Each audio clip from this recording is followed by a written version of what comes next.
Bob Casey of Pennsylvania is one of the 3 senators who obtained the plan from the Department of Health and Human Services. The senator joins me now. Senator, good morning. You worked for months to get this. What was the most shocking that you believe was on the administration's list of changes? Well, certainly, Stephanie, when you had an effort, sabotage of people's health care by the administration, premeditated actions to take away health care from people by removing protections. For the first time, we had protections in place that people could avail themselves of against the actions of insurance companies. The administration was trying to take that away, to put people at a disadvantage again, or to erect barriers in front of them in terms of getting health care. So this is sabotage. If they continue to do it, we're going to fight them, and we're going to win some of these battles. So they have a choice to make. They can either work with us to make sure that people have quality health care and have the protections against what insurance companies can do, or they can fight with us. And I'm ready to fight if they're going to continue to sabotage the Affordable Care Act and take quality coverage away from people by erecting barriers in their way. Well, Americans could live to regret complaining about Obamacare or the Affordable Care Act. They could live to regret voting for President Trump, but they did. And we all know that executive actions come with every presidency. Doesn't President Trump and the Health and Human Services Secretary have the power to make the changes that they want to?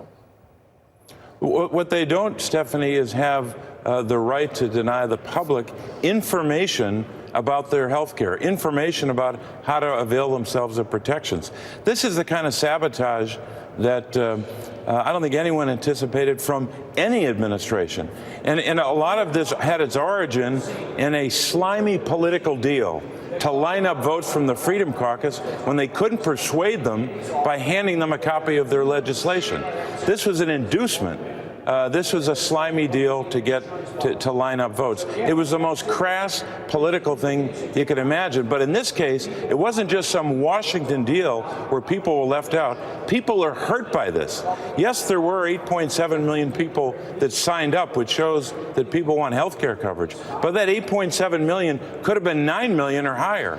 So this affected lots of Americans in a very pernicious way. And we're going to fight this continually. This fight is just beginning because there's more information we're trying to get right now. Is the fight about the system, or is it about what Republicans are trying to do?